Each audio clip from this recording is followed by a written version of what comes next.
Hey everyone, today is Daily Cyber number 237. I'm got Al White, an expert in the field of technology, cybersecurity. He's from the WRI Canada. He's the managing director. Today we're going to have some conversations about WRI, SaaS, and just what's going on with the industry when it comes to the pandemic and everything that's going on. So grab a coffee, grab a tea, and let's hack at it.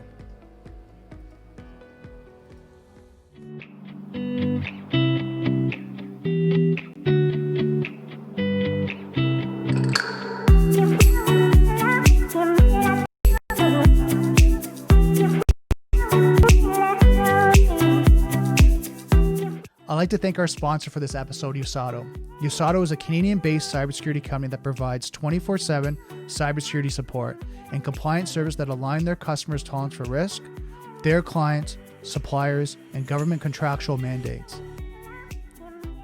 Usato's teams focus on using insights to drive business decisions. There's no need to leave strategies to chance, when insights can be used to show what changes need to be made and make them.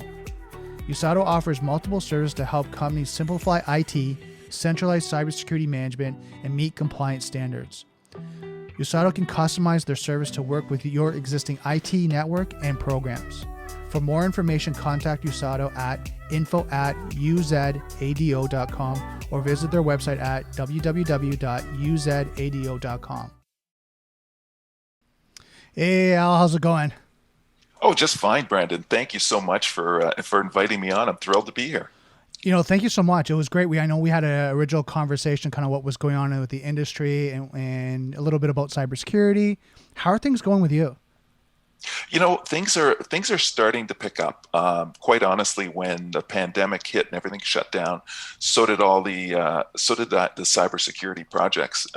With the type of products that I carry, all the projects that people got involved in were new ones. Right. And so other than they were renewing licenses and doing things like that, not a lot of organizations were spending time or could spend time talking about new cybersecurity projects. So things quite honestly died for me for a number of months. Yeah. Started to show life again in July, a little bit more in August, and after Labor Day, things started to pick up. So we're getting back to some semblance of normalcy, I think. You think so? Do you think now, because of companies now, the economy is starting to pick up, things are starting to go now, people are starting to look at kind of investing it back into cybersecurity and technology? I think so. Plus the fact that they spent the first few months getting used to people working from home and making sure that their network could handle the additional traffic and just trying to figure out what their new normal was. So as a result, a lot of people wanted to have conversations, but the C-level wouldn't release funds for new projects, and so things really just died.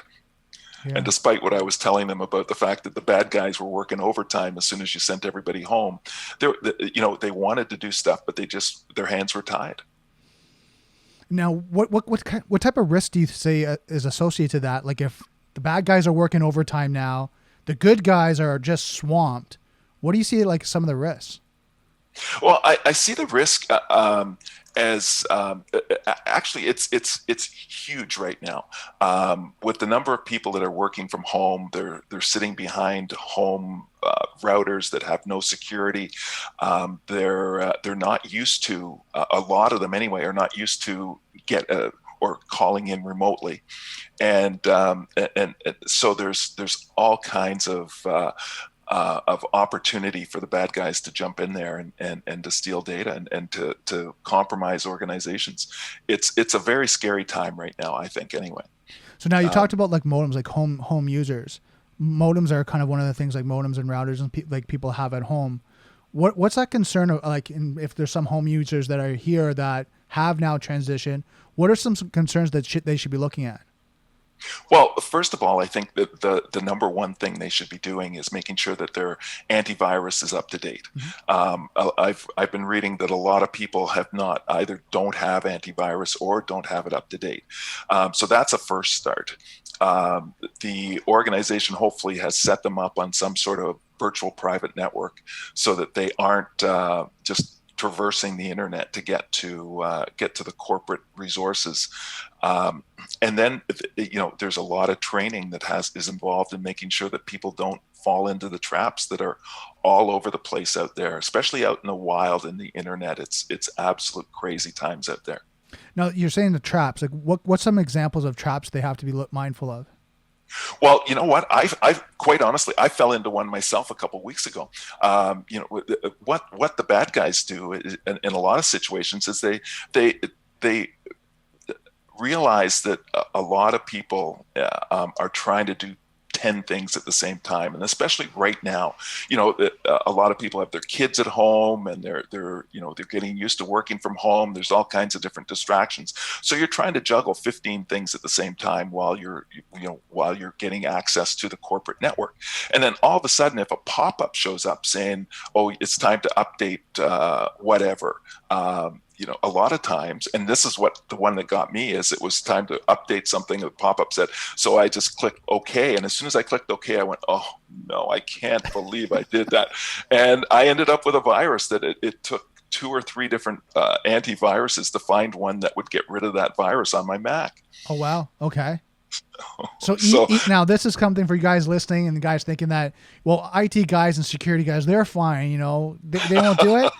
Everyone can get caught, right? And that's the case. And I'm not innocent for myself. Like, I've got caught where there's times where, you're deep into something, notifications popping up, things are popping up, and you just kind of like, you click on it just quickly, right? Not thinking. And fortunate, knock on wood, right? Nothing's happened to me. But after the fact, it's always that, oh, what did I just click on? What was that? Exactly. Yeah, absolutely. It's just craziness now.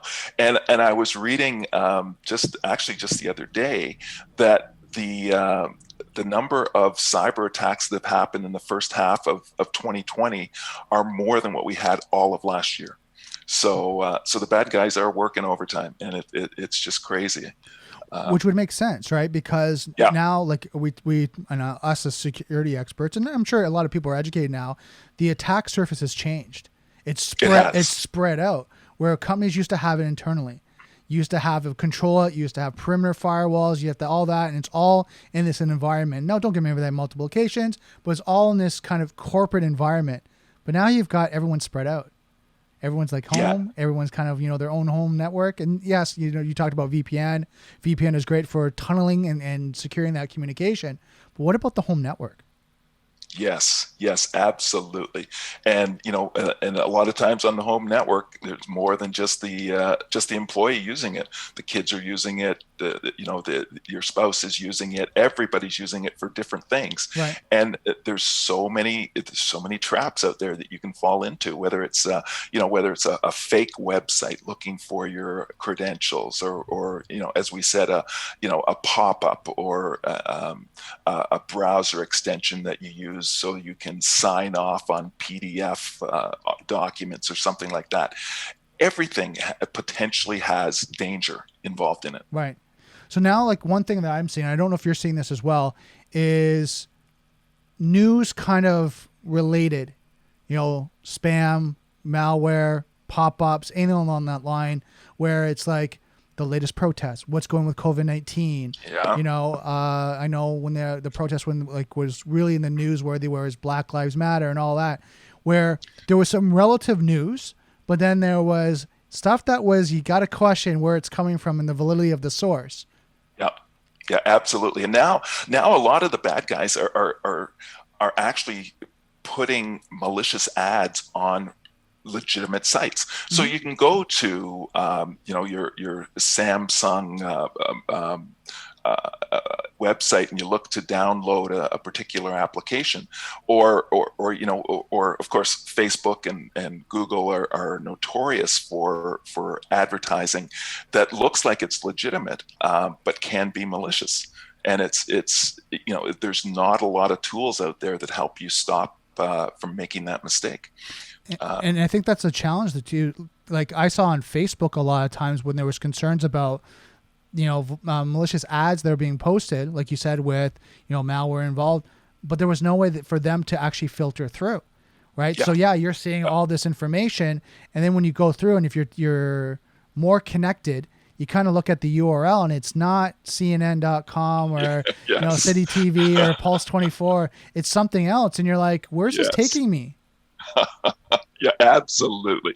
And that is the new battleground in my books is the mobility user, right. whether it's a cell phone, whether it's a laptop, whether it's a tablet, whatever the case may be. The mobility user is, first of all, not a lot of them aren't used to being mobility users anymore, or at this point, and they are fresh fodder for all the bad guys to go after. I know that the stats show that over 80% of all breaches start with a phish, and the phishers now, even when before people moved home, phishers were still probably, they were 90% of phishing emails were stopped, but 10% were still getting through. And, and it was, and obviously they were making money because they kept doing it. Mm-hmm. But now phishers are moving from trying to fight all those, all the tools that organizations bought to stop them from going. And now what they're doing is they're attacking the users as they traverse the internet, because as we were saying, there aren't many tools that stop that from happening. For sure. And so it is. And so instead of fighting tools that stop, what the phishers are doing is they're going after the weak link, which is the user. Mm-hmm. Because again, we're not used to that, and we're trying to do 8 million things at the same time, and it's becoming very, very lucrative for them. Which is pretty crazy when you look at the whole scheme of things. That it's kind of like the animal mentality in the wild, right? Yeah, absolutely. The weakest, get attacked. The weakest are the prey, right? And it's not fair for, especially in the pandemic where people are going so much stress. They're overwhelmed with everything that's going on, and now they have to worry about being attacked. Yeah. Yeah, absolutely. It is absolute craziness out there. And, the scary part is, as much as we'd like to say that there's no silver bullet out there that stops these attacks from happening. And, whether it's an attack when you're traversing the internet, whether it's, an internal user who's now, searching through, looking at for HR documents so they know who George next door is making, and compared to what they're doing, whether it's a contractor who's left a port open. There's so many ways that people can get attacked these days. It really is crazy. And one of the things that actually concerns me about it, besides the obvious fact that there's so many ways and that people can get attacked, is that there are beginning to be a few organizations anyway that feel like they can just take their chances. They see their neighbor who's spent $500,000 on cybersecurity products and they still got hacked. Right. And so they say, well, why would I then spend that money when I can get hacked anyway? Right. And the downside of that is the fact that once they get hacked, which now seems to be inevitable, they don't take into consideration the amount of money that they end up spending because of the hack, or whether it's hard dollars or soft dollars. What they're doing is they're hoping that the news cycle is going so fast these days that once they've been hacked and people find out they've been hacked, there's so many other things going on, they're going to forget. How many people even talk about the Life Labs hack that happened not that long ago? Right. You rarely hear anything about that, or the Desjardins hack, or even the CRA hack. Right. Like, there's so many different things happening in the news, and the news cycle goes so fast that some of these organizations think, well, yeah, you know what, I'll take my chances, and for a couple of weeks it might be tough, but then people are going to forget, and they are. Well, I think there's another side of that is that we don't hear about the class action lawsuits and things that are going on the back end too, right? Yep. Where they're actually being sued, but that's not media worthy, and it's not being in the publication and that you're going to see on social media or in the news and the main feeds. But those are things that companies have to pay out for. Then when you look at the company responsibility, I think that's something organizations need to think about. Yes, you got your PR and your brand reputation and all that is a concern, but the financial responsibility and negligence too. Like you have to think of due care and due diligence, right? Yep, absolutely. And you have to do prudent, I'm studying the CISSP with a colleague of mine, and you have to do a prudent responsibility that a normal person in your role would do. Well, if you're just saying, I'm not going to do it, well, that's not prudent. No, it's not. No, it's not.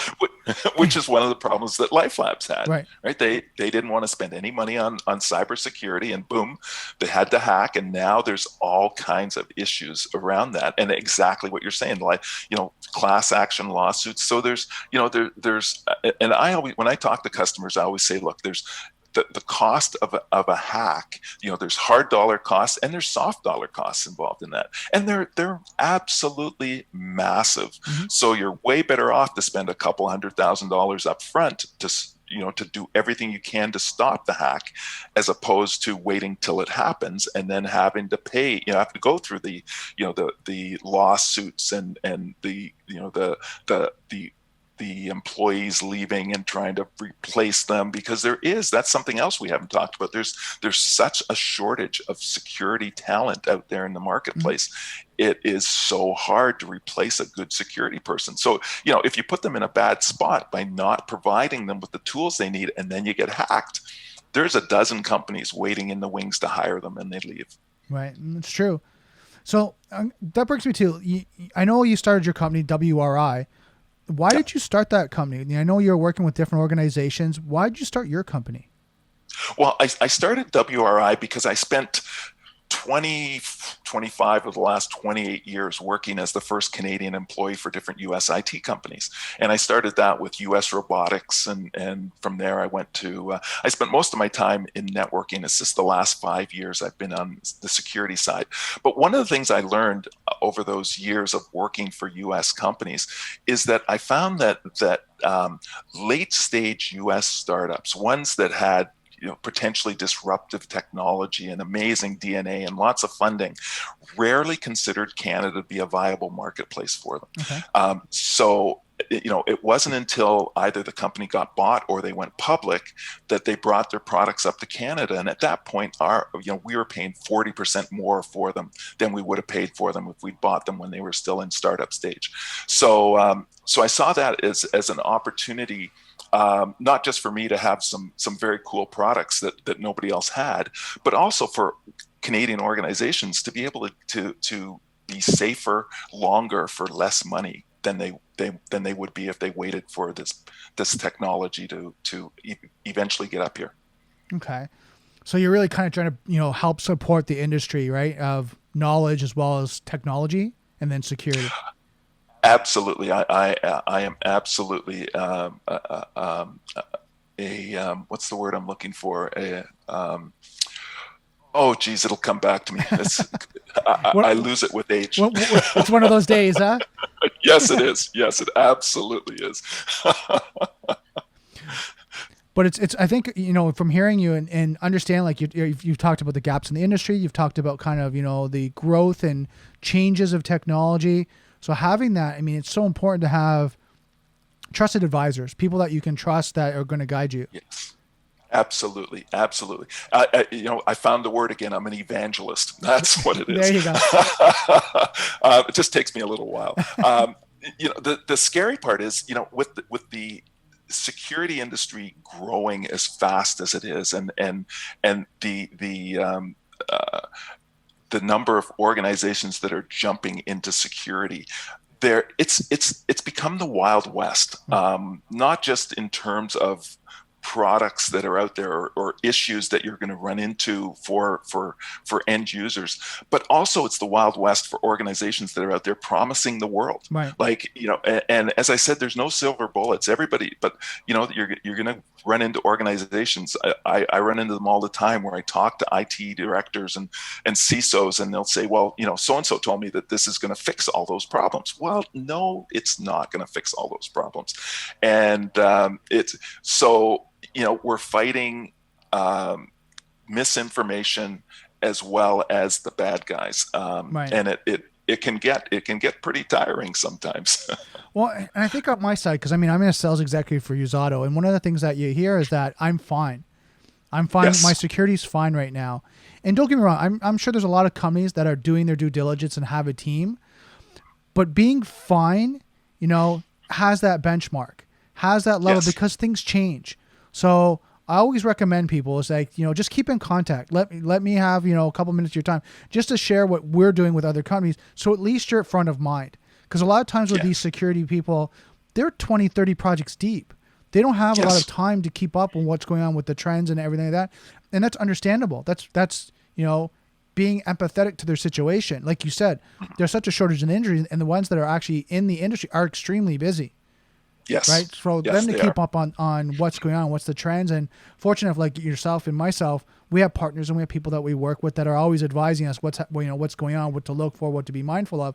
And for us to share that information with our colleagues is, our due diligence, right? Is to be able to help them, because when the situation comes up that, hey, by the way, this is going on, we can say, look, hey, ransomware, this is going on. There's a 40% increase. They're attacking these types of industries. What are you doing? How's your backups? How's your different solutions? Have you done cybersecurity awareness training? Have you this? Here's some things that we're seeing, and this is the attack method they're doing. So they're sending out emails about the protest on Saturday. Just be mindful of these coming through. Bingo, right? They see massive value, but the ones are like, we're fine. The ones those are the ones for me personally. I'm kind of fearful, kind of like, if you think you're fine right now, you're probably not, and you're probably just coasting right now to maintain, and you're the company right now that has potential that you might get compromised. Yes, and I was reading just last week that the article I was saying said that the first death has occurred because of a ransomware attack, and there was a ransomware attack on a hospital, right. And one of the patients was an elderly lady, and they couldn't get access to the medications that she needed, and she passed away. Right. As sad as that is, and it's one of the it's the first one I've heard of where somebody's actually passed away as a result. But ransomware has become is so profitable for these bad guys now, and it's not even like the guys have to be all that smart. They just have to get on the dark web and buy a ransomware software thing that's being sold, and boom, away they go, and they're going after you. Right. So it's readily available, and it's scary, and people are starting to pay. Well, I think the other side of that is that I've been hearing that from colleagues that do research on the dark web and do research on ransomware. There's actually companies, like they're physical companies where have 24/7 support. If you buy the ransomware, we'll support you through that and how it works and what's going on and what's happening. And if it's not working, we can show you methods and methodologies of how to make it work and like all that, and how to get your cryptocurrency and how to collect it. Like it's this whole process, like company solution. Like you'd get like Microsoft, hey, I have Office 365, I'm having problems installing it. Well, it's no different from the ransomware now on the dark web. I'm hearing this, and it doesn't surprise me. No, not at all. When you think about how much money these guys are making, if I was a drug lord, I would put away the drug stuff and get into ransomware. It's way safer, and it's you don't have to shoot people. Exactly. But you can do it from your home. Yeah, absolutely. Yes.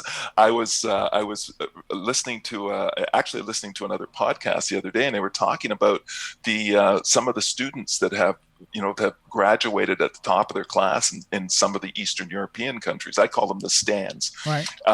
And these bad guys are going out, and they're as to lure these kids in, they're offering them Ferraris and Lamborghinis as starting bonuses, and boom, get out there and attack some companies. Right. So there's so much money to be made out there. It really is mind-boggling. It is. It's pretty crazy. I mean, with ransomware and everything, all the attacks, I know when I guess it was like 4 or 5 years back, I was at HP, and they had like a private event for security experts, and they were that was the time they came out that with the wolf, right? The YouTube videos. Yeah. I don't know if you've seen those. Yeah.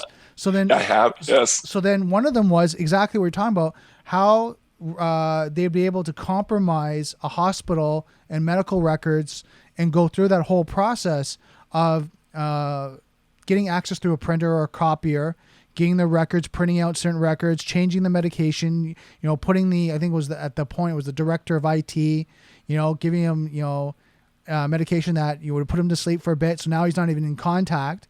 Right. And then what happens, they put him out, and then all of a sudden they'd hack the company.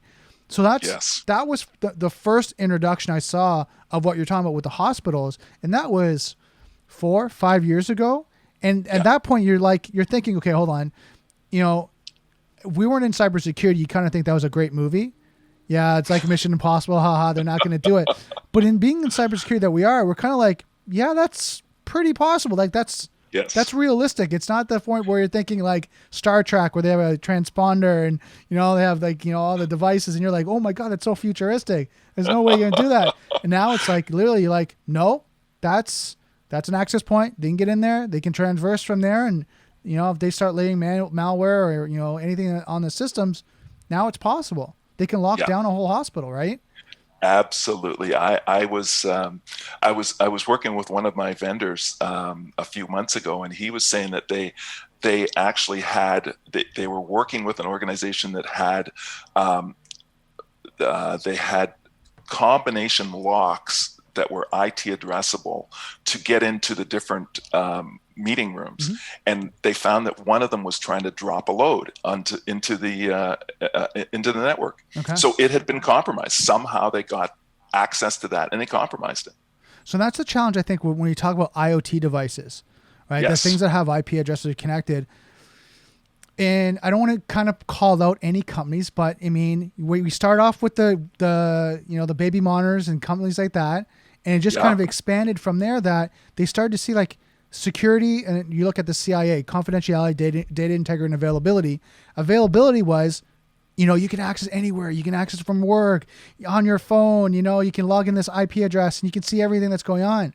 But the confidentiality and the integrity of the data wasn't thought of with these devices. Oh, it wasn't. Yeah. So then when it happens, you go, yeah, these guys can walk through. Like, it's just like a piece of paper. They walk right through and they compromise us. Now they're recording audio, they're recording video, they have access to the data, whatever that may be.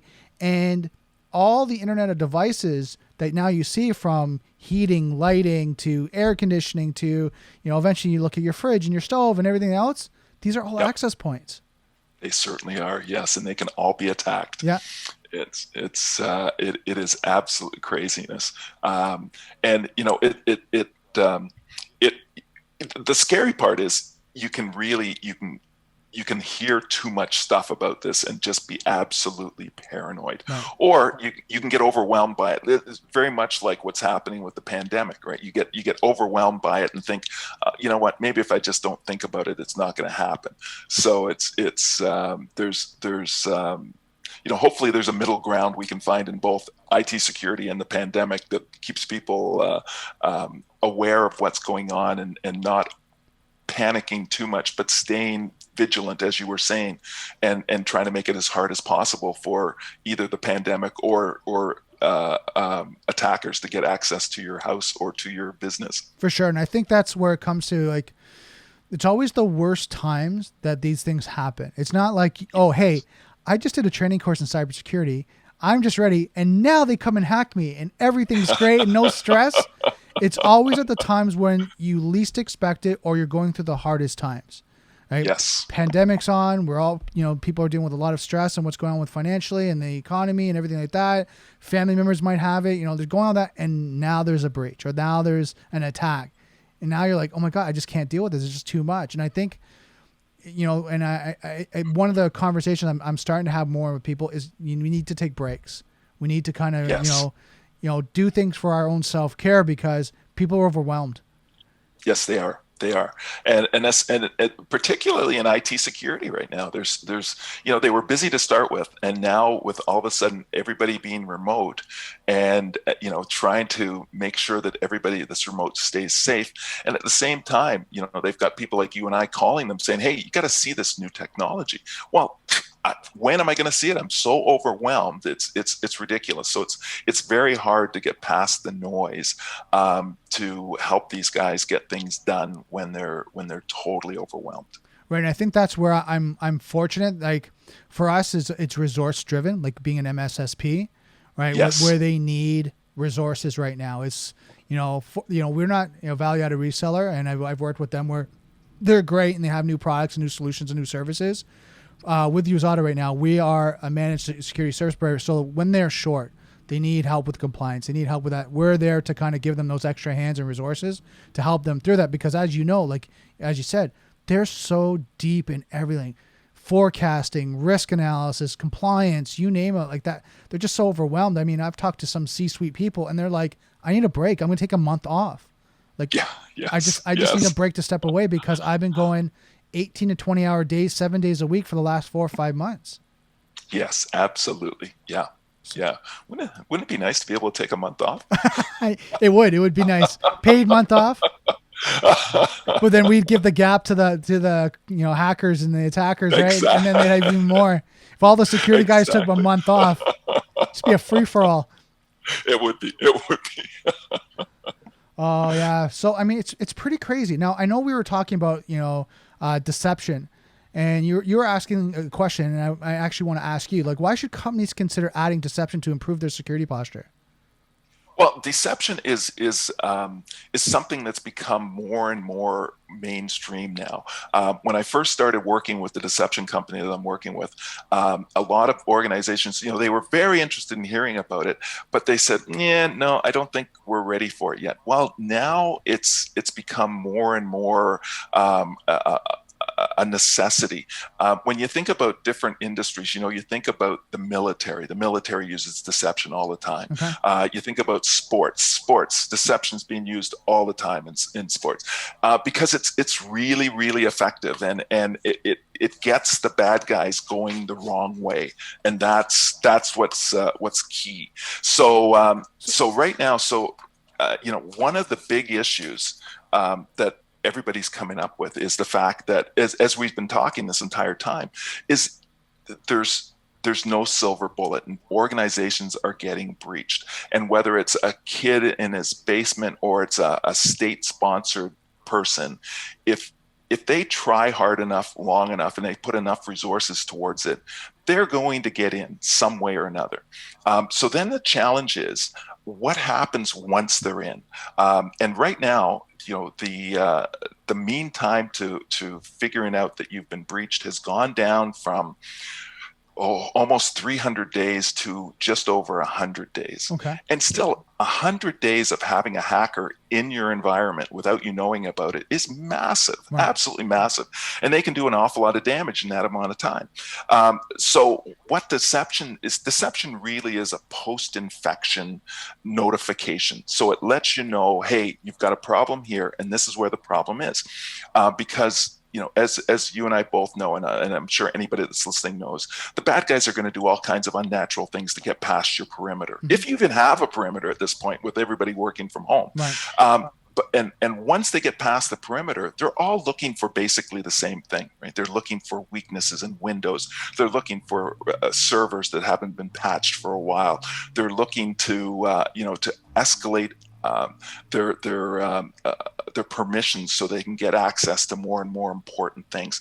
And that's exactly what deception prevents from happening. So what deception tools do is they actually project fake elements throughout the inside of your network that look exactly like the real thing.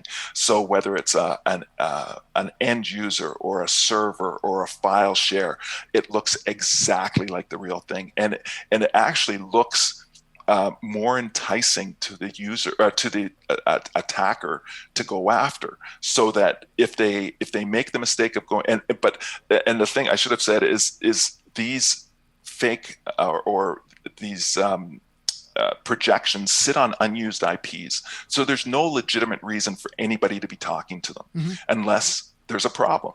So when the bad guys get in, they want to sneak around and they want to try to escalate their permissions.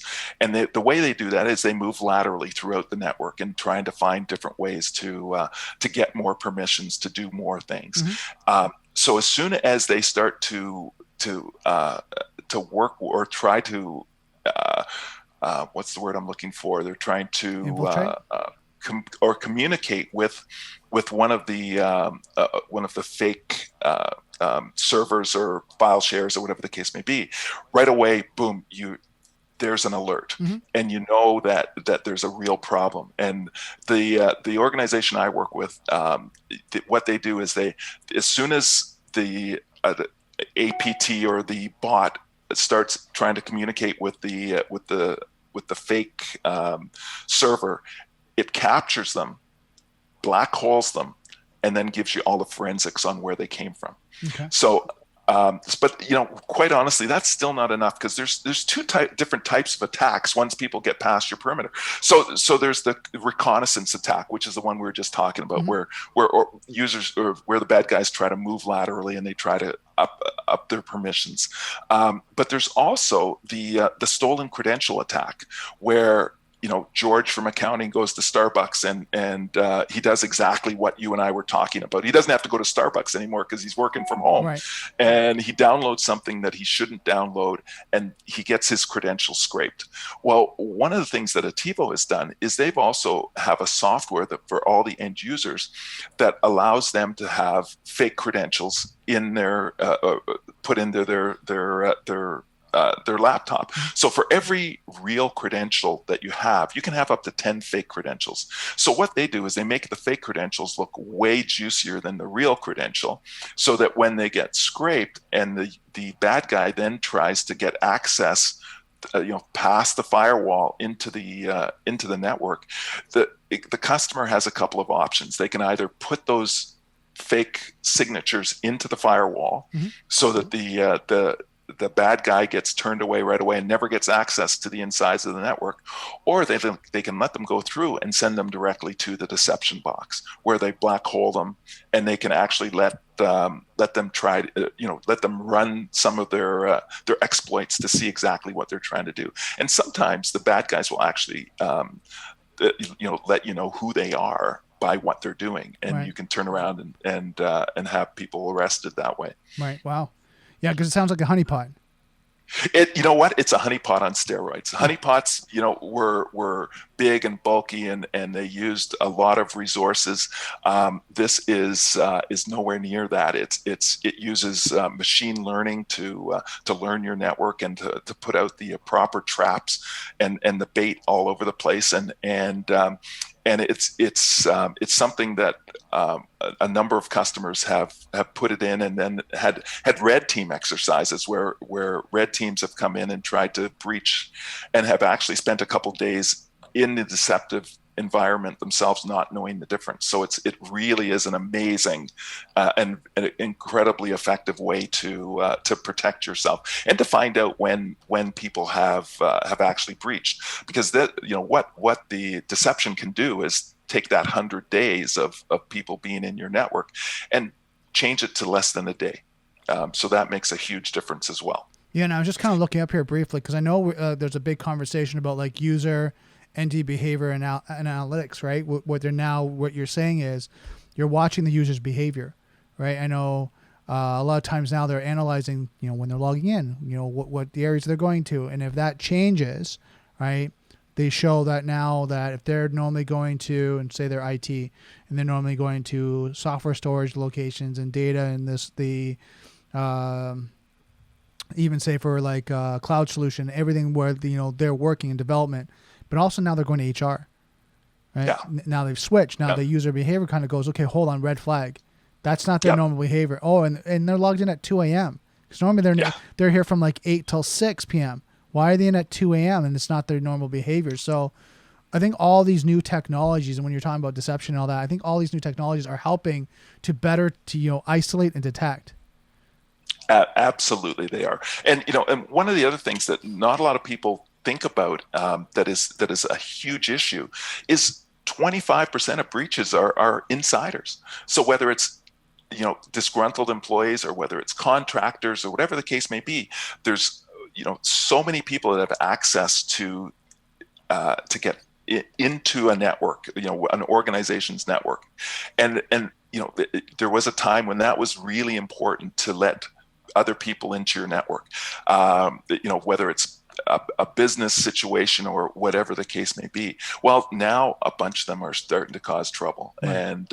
And there's no better way to find them than using deception to lure them to areas where they get caught, right? And you find out that they're trying to do that stuff. Now, I mean, going through like the history and kind of learning about, like, a lot of companies provide this where it's information like threat feeds.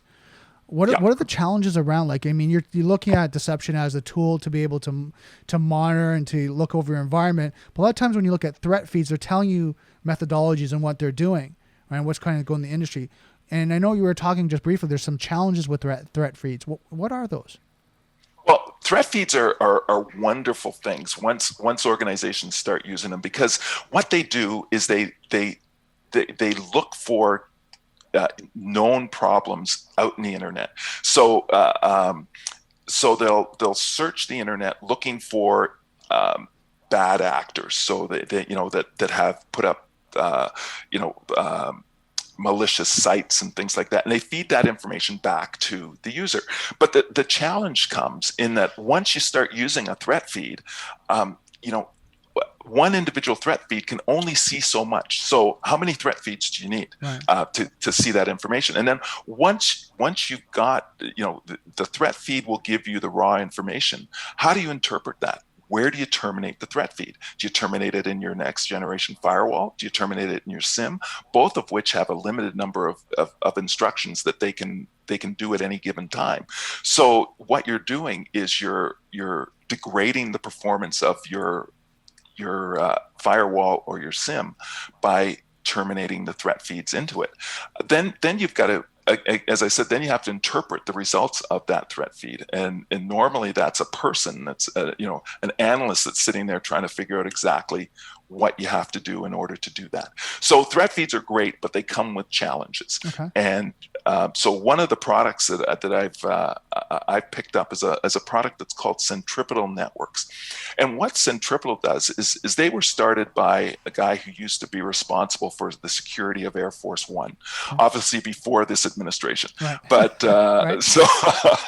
So he got together with some Secret Service guys, and they realized that this was a challenge.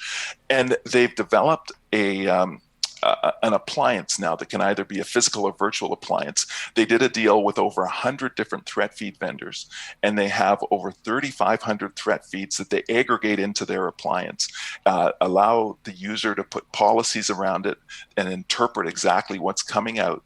And when you use this product, you can stop over 90% of the known threats that are out there in the wild. And known threats are responsible for 90% of the breaches, because people just, they know the threats are out there, but they just can't see them. What this does is it allows you to see them and stop them from ever reaching your infrastructure. Wow. So a very, very effective tool. It also will find users that have been that have been breached that are now sending out information to the CNC, or the command and control. So it'll stop that from happening as well. So a very, very effective tool that can really help. No, it sounds like it. I mean, that's great to be able to kind of look at that, because I mean, you look at like SOCs, with all the security analysts, and they're going through all this information, all this data, right? And it's care and feed. They're constantly modifying and upgrading, right, and tuning up the SIM to make sure that the company's not getting a mass amount of alerts because maybe there's a new threat that comes out. So they have to fine tune it constantly, and that's why you got SOCs that are working 24/7, always trying to modify and adjust. Absolutely, and one of the huge issues around for all those analysts are false positives. There's so many false positives that they run into all the time, and you get fatigue from that, and a lot of them you'll just you won't pay any attention to, and that could be the one that's the real problem. Right. So for sure. So this helps stop the false positives. A product like Ativo prevents false positives, because if you get an alert from the Ativo box, it's because somebody is talking to a fake endpoint or server that's on an unused IP. So there's no false positives.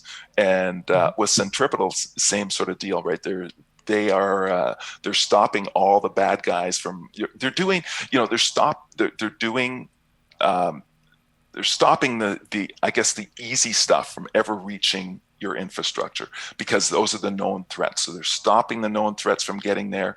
So as a result, when you get an alert from your firewall or your SIM now, it's not something that isn't important. Right. It's something that it's hopefully actionable. will be important. Right. Yes, exactly. It's actionable, and then you have to take some sort of detection and remediation, right? Yep. Yeah, because you've detected it, sure. Now you have to kind of investigate. So no, totally makes sense. Yeah. Yeah, I mean that's quite a bit to cover, even that. And I know, like, we talked about kind of SaaS applications, and I mean everyone's moving from on-prem to now cloud solutions, right? And maybe a hybrid solution or fully on the cloud now. How's that changing the security landscape? Well, what's really interesting about SaaS applications and how quickly they're being adopted now is really they abstract out a lot of your defense in depth that you've spent all this time developing, because now all of a sudden, the data is no longer residing on-prem in a lot of these cases that have gone completely SaaS. And so then the challenge becomes, first of all, where is your data? Because a lot of organizations will say, well, I've put in something like, say, for example, a CRM like Salesforce. Mm-hmm. And so all my salespeople and all my marketing people and all my my lead generation people are using Salesforce. So there's a ton of very important information in the Salesforce SaaS. Well, there's 85 different security parameters that you have to worry about per user for Salesforce, and 250 different parameters just for the application itself. So Gartner has told us that in the last year, 80% of all security issues with SaaS have been one of three things: either misconfiguration, mismanagement, or mistakes. Right. And you can understand how these poor guys can make mistakes, because they have to become experts in every SaaS that the organization goes to. And every SaaS has its own language. So it's like, you're here, and then, somebody sends you to Eastern Europe, and you have to figure out what the Eastern European language is and set things up so that every connection has to be secure, and you can't be leaking data, and that's a very, very difficult thing to do. And it's probably one of the major issues that we've got right now. It is the major issue with SaaS applications is misconfigurations and because once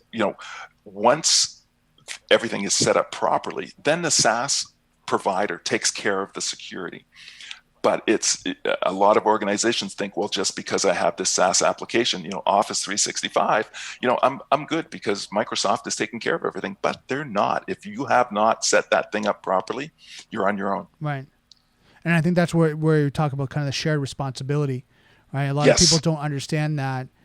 Guys are doing their due diligence, and guys who are in the cloud kind of get that. But smaller companies and mid-sized companies that might not have the depth of the bench to speak to security consultants or experts in that field, assume that Amazon, Azure, whatever that may be, they have security, they're taking care of us.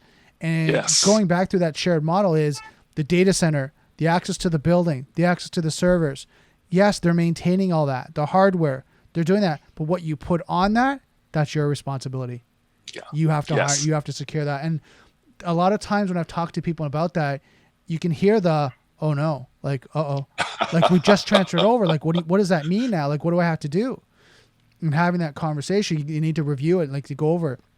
I had one company that had an MSP, an IT company that did their managed services that had them in the cloud, did a great job of that. But then when I asked them about security, they said, we asked and they didn't really kind of respond. Like they didn't get it back to us.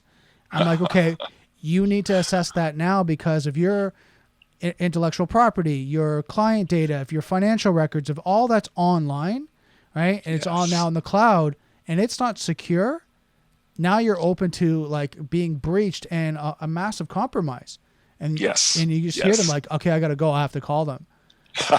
Right. And well, it's one of the huge issues with SaaS applications is who has access to building out the SaaS and connections to the SaaS, because every department in the organization, all of a sudden they might need more server space, or they might need something else. And, the whole idea behind SaaS is to make it easy. Mm-hmm. Well, as they make it easy, as they're trying to get the new person on board, or they're trying to get this going on, a lot of times they don't have time to worry about the 85 security settings and the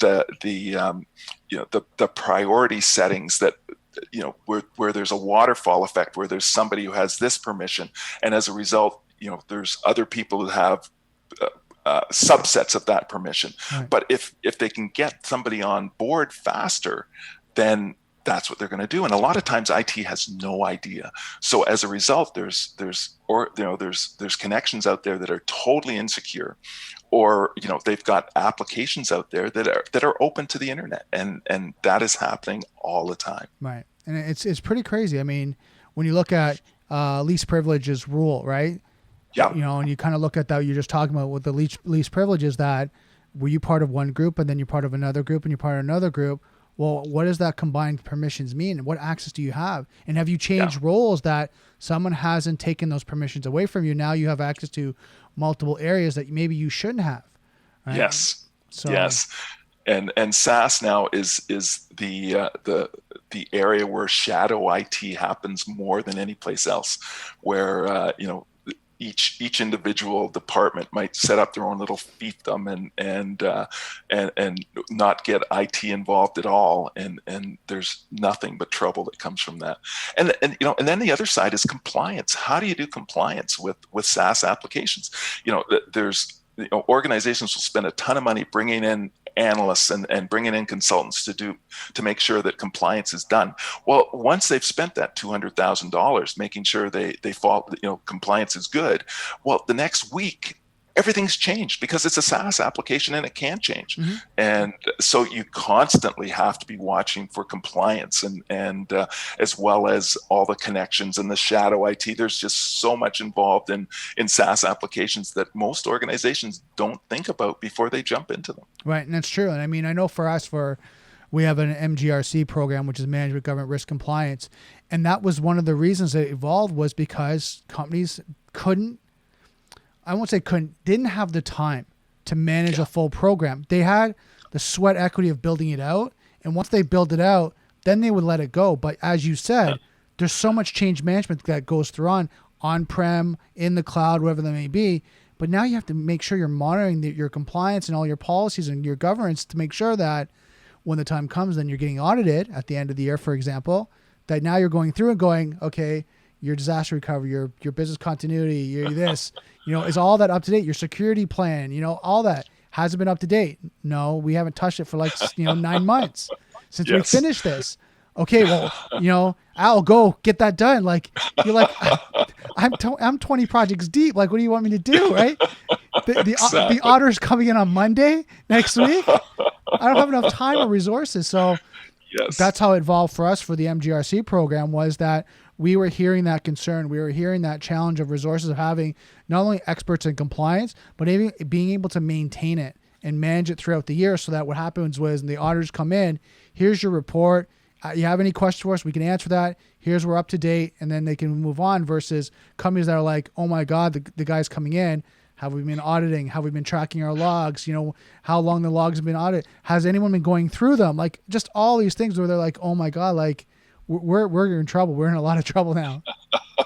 Yes, absolutely. I can't tell you the number of organizations I've been talking to where they say, well, yeah, I know that we're 3/4 of the way through this proof of value, and we want to bring in this new product, but we've got auditors coming in a month and everything else stops. Right. Oh yeah. It's exactly as you said. Yes. And it's absolute, and just the stuff we've been talking about today, it gives us an idea as to how crazy a CISO's life has to be, or a security analyst's life has to be, and so it's a pretty stressful situation for them. It is, and that's why it's good to have consultants and people like us that are there to support, right, as a supportive role to help them take some things off their plate. Absolutely. It's pretty crazy. Now, talking about resources, I know before we started this, you were talking about you do some volunteer work and help some communities when it comes to cybersecurity and education. Do you want to talk a little bit about that? Sure. I've gotten involved with a group called the Black Talent Initiative, and it really started after the whole George Floyd thing, and Black Lives Matters, and the whole idea behind it. There's a number of initiatives here in Canada, and a lot of them are pretty splashy and lots of high profile stuff. We didn't want to be that. What we wanted to be was a feet on the ground type organization that just got things done. So our goal right now is to provide mentorships and internships for Black youth. So I when they approached me, I said, in the years when I was growing up and moving through my career, there was nobody that looked like me who I could aspire to. Okay. And I think that's, in a lot of situations, that's a very important thing for people to have. So whether it's somebody to just throw ideas off, how did you do this? I've run into this problem. How can you help me? And that's the kind of thing that we're trying to do, as well as some paid internships in some very interesting organizations. So we've got there's about 150 volunteers right now. We're still trying to get it off the ground. So we're still doing a lot of the the grunt work that's involved in that. But we've got people from MLSE involved, and the Canadian, the NHL's involved, the NFL is involved. All the banks have participants in this whole thing, and so it's exciting times. It's mostly marketing people at this point, but there's a handful of us IT guys there trying to make sure that we have our voice in the whole thing as well. Right. So it's an exciting initiative, and hopefully the next time we talk, I'll have some even more exciting news for you about it. Oh, some success stories too. Yes, absolutely. So now, through the volunteer works, just so I understand and people are listening, are they getting mentorship in the IT industry? Is that my understanding?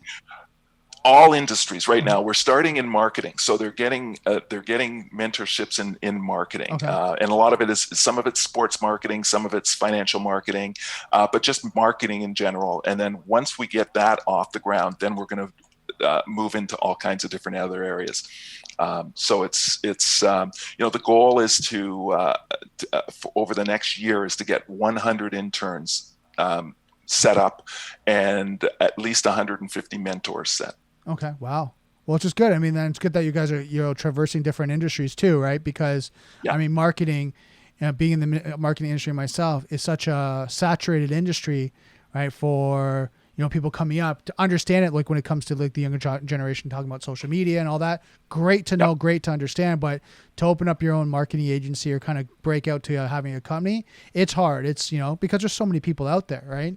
Absolutely, there are. Yes. And that's why I was saying for security, hint, hint, IT, it might be a good industry because the resources that are required and needed for the industry is always growing in all different areas when it comes to security. So when you guys get that, please let me know and I'll share that out, because we always need great security people, right? We always need people that in different areas, because there's just so many avenues of security. It's not just, I'm just gonna be a hacker or a pen tester. There's so many different areas when it comes to cybersecurity. To be able to get them up to speed and have mentors, it'd be perfect. Yeah, absolutely. And, and I think I was telling you, my son is at Sheridan right now studying IT security. Nice. So I'm hoping that, I can get WRI to the point where eventually he can take it over and run it into the ground. There you go. That's what kids do, don't they? You hope so. You hope so. He has that drive, that business acumen. They do say the younger generation jumps a lot and changes and transitions. It's not a bad thing if anyone's watching this younger. It's just, to have that fortitude, that, resilience for business takes a specific mindset, as you know. Yes. Right. Yes, absolutely. And it's a good thing. I mean, if he has the fortitude to be able to do it, good for him, because as you know, it's just, this industry is constantly growing. It is. Right. It's constantly growing. Absolutely. And have a mentor like you to be able to mentor him through all, the business development, the consulting, the working with big, large organizations as he's coming out with all the like expertise. It's kind of a great fit, and he'll learn so much faster, right? Where a lot of us I hope so. A lot of us had to do it through sweat and labor, right? And just be able to do it on our own. Absolutely. Yeah. Oh, for sure. That's great. Awesome. Now, if anyone's watching this, I know we've been talking a lot. And, if you guys have any questions, we have YouTube. You can ask a question. I'm monitoring actually on LinkedIn as well. Let's see if there's anything else. If anyone's mentioning on Twitter. But yeah, if you guys have any questions, let us know. I know there's several people watching this right now in this feed. Last question for you, Al. Where do you see the next 6 months going with cybersecurity? The next 6 months, up until today, I thought the next 6 months was going to be organizations catching up on what they haven't done in the last 6 months. But now that I'm seeing that there's over 700 new cases here in Ontario, and same thing in Quebec, I'm worried about another slowdown. I'm dealing, one of the customers that I have is one of a credit union in Manitoba, and so they were ready to start doing some stuff, and they said, well, you know what, we can't right now because we're worried that wave 2 could really be worse than wave 1. So I'm hoping, the optimist in me says that organizations are going to try and catch up on all the stuff that they haven't done, and realizing, most of them, I'm sure, have had issues on the security side, since they sent everybody home, and I'm hoping they're going to try and catch up. And the pessimist in me says, yeah, we might be looking at March again. Right. Yeah, I think that's hard. I mean, we were talking this before the podcast, that there was actually a protest in Toronto on Dundas Square on Saturday. And, I get it. Like, people are kind of frustrated because now everything was getting locked down. But as we're talking, and this is my opinion, is that the hard part is that, how this is spreading right now is through contact and through close contact. And you've got all these people now commuting, into a focused area, not wearing masks, doing that, and now potentially sharing this around. And you look at the spike over the weekend, right, of everyone now, the numbers, and I won't be shocked if the next couple of days you see the numbers go up, 800, 900 to 1,000, right? Absolutely. Yes. And now now they're going to be even more lockdowns. It's like, we're at such a hard place. And I think it's people being isolated, people being kind of, controlled in environments. People are getting frustrated. Right? They're getting kind of isolated. They're getting that shell shock where they need to get out. They need to, communicate. They need to do that. But it's new times. It's not something, and I was talking to my wife about this, was it last night? You can't predict, you can't plan right now. You strategize for the best, and then work the plan. Keep working the plan, keep being dynamic with it, because at the end of the day, it might change. It might change again. Absolutely. It might change again. Yes. So you can't go, this is my plan for the next 1 year. This is my plan for the next 6 months, and this is what's going to happen. Because in 1 week, 2 weeks, it could change. Yeah. You know what? I make my plan each week. Yeah. And try to work the week plan and see where it goes from there. Yeah. And I mean, for me, like, I have a strategy that I'm going kind of long-term, 30, 60, 90 days, kind of playing it out. And then I'm staying flexible, because if it changes, then I'll modify it. Right? And then I'll modify it, and I'll keep doing that, because, you have to be dynamic in this point. And especially with all the things that we see, having that risk mindset, you realize that how fast you have to change. Absolutely, you do. Yes. Then So it's kind of one of those things, I think, for us, is kind of like, you breathe, go for a walk, have a drink, whatever that may be. And then you get back at it. You kind of go, okay, look, this is what I need to do. Yes. Yes, for sure. So awesome. Al, any other points you want to finish off with?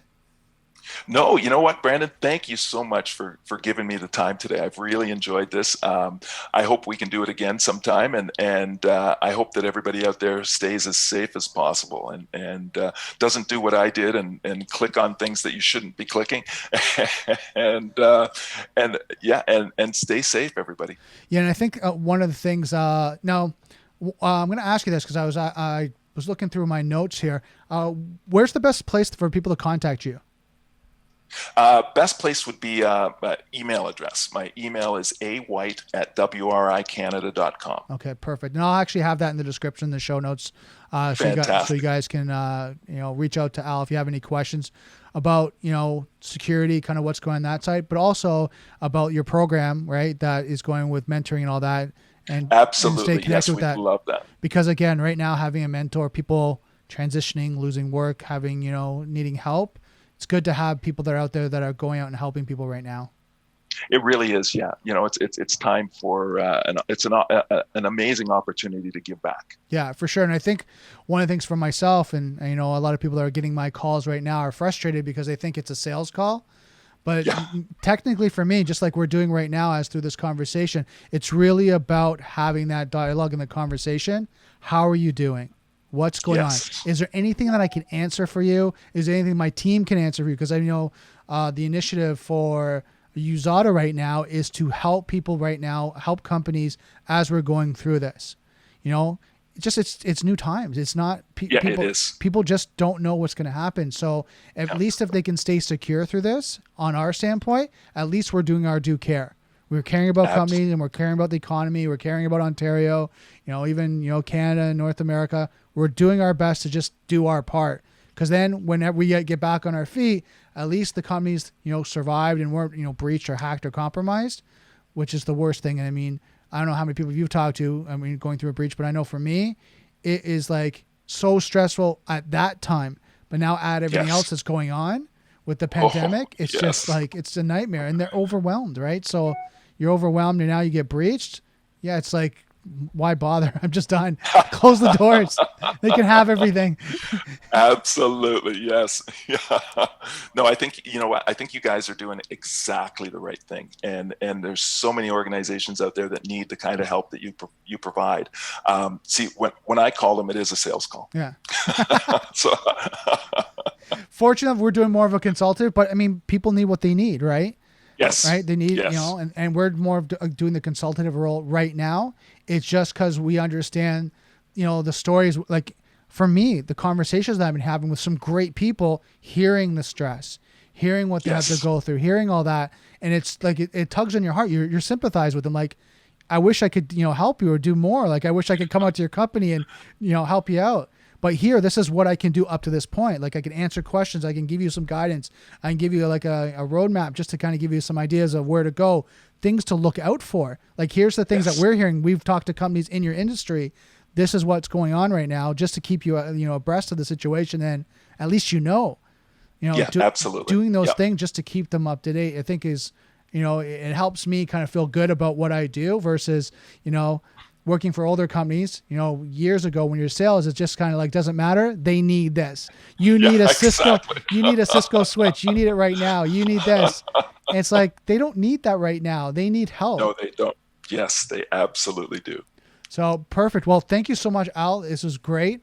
I really appreciate your time. And yeah, if you guys want to email Al, it's Al White at White. Yep. At WRI.com. At WRICanada.com. Okay, perfect. So I'm going to put that below in the description so you guys know that.